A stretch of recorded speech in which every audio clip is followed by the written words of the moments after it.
Hey, what is happening, everybody? We made it to the weekend. This week was brutal. Saturday is here, and I have a pair of shoes that I got a couple days ago, but I am really pumped to get into them with you. This shoe really reminds me of childhood. Bo Jackson, when I was a kid, was about as big as you could get. Played football and baseball, and he was just a force to be reckoned with. Whatever field he was playing on, he was just an absolute beast. The shoe most associated with Bo Jackson is the Nike Air Trainer. And this time they dropped on the Nike app. My size sold out pretty quick, so I had to grab these from GOAT. I just think it's a dope looking sneaker that reminds me of childhood. If you're into kicks and you feel like hanging out, then hit that subscribe button. Let's look at these Air Trainer SCs. Stick around to the end because I'm going to throw these things on foot and give you all an idea of what they look like. Came in a standard box, nothing out of the ordinary, nothing really worth talking about. The tag reads Air Trainer SC High. The colors are wolf gray, white, obsidian white. The suggested retail is $130, and I got a size 10.5 in these. Here they are. I think on the Nike app they refer to these as the Georgetown colorway. Maybe it was just on GOAT that they said that, but obviously you can see that we have the wolf gray, the obsidian, and the white. It definitely does remind you of Georgetown colors. These things look dope. I'm really happy that I got a pair. I think I got these for around $150, where I think they were just below $170 with fees and taxes and all that. I think this shoe is worth that. I've never really been blown away by the materials on Air Trainers, but what I love about them is just the style. There's no mistaking, when you see this shoe, it just takes me right back to my childhood. And there's just so many design elements about it that I think look incredible together.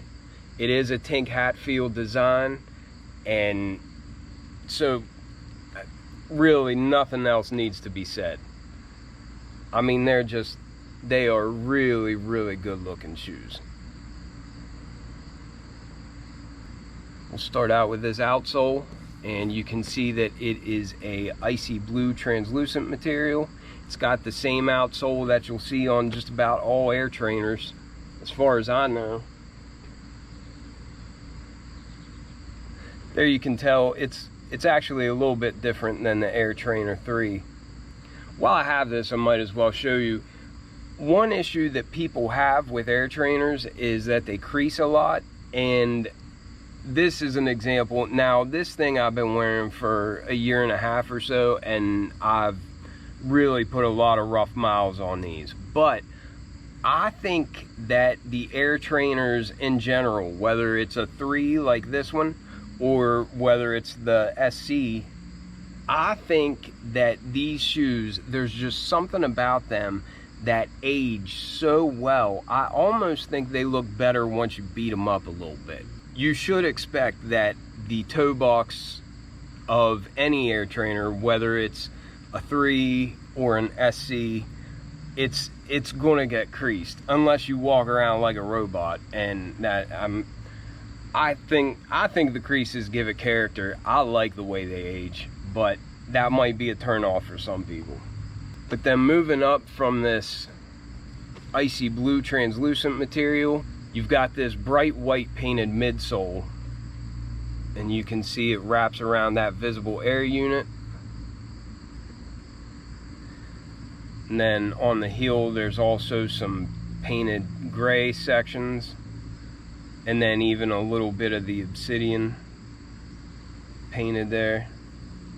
But for the most part, you just have that bright white painted midsole. Looks nice and clean up against that icy blue translucent outsole, and also against the colors on the rest of the shoe. But then moving up, you can see that primarily we've got a wolf gray base. The mud guard, and then some other areas of this navy blue color or this obsidian color, they've got this, it's almost like an elephant print texture on it. It's like a little overlay that they put on there, but it's neat looking, gives it some extra texture and depth. The toe box is more of this wolf gray color, and these perforations that you see down here and then up around the ankle of the shoe and also on the mid panels, I think those perforations help to give it a retro vibe too. You don't really see that too often on shoes anymore, but it used to be real common to see perforations all over them.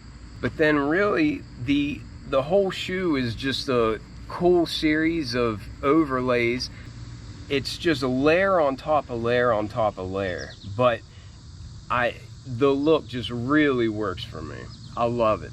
You have these two netting areas, and most of the time they turn pretty yellow, but I even like the way that they age. I think they just give it more of a retro feel the older they get.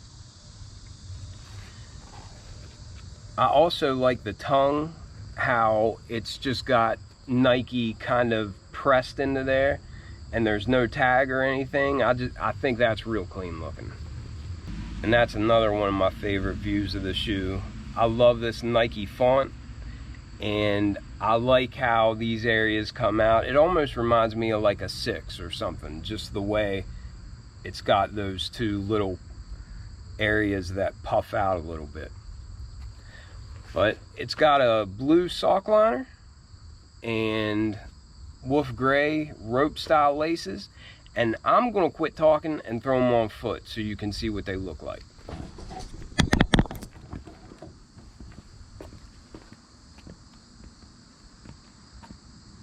I think that's the problem when I get a pair of shoes that I really, really like. I can't stop talking about them long enough to give you a good look at them. But I love these things.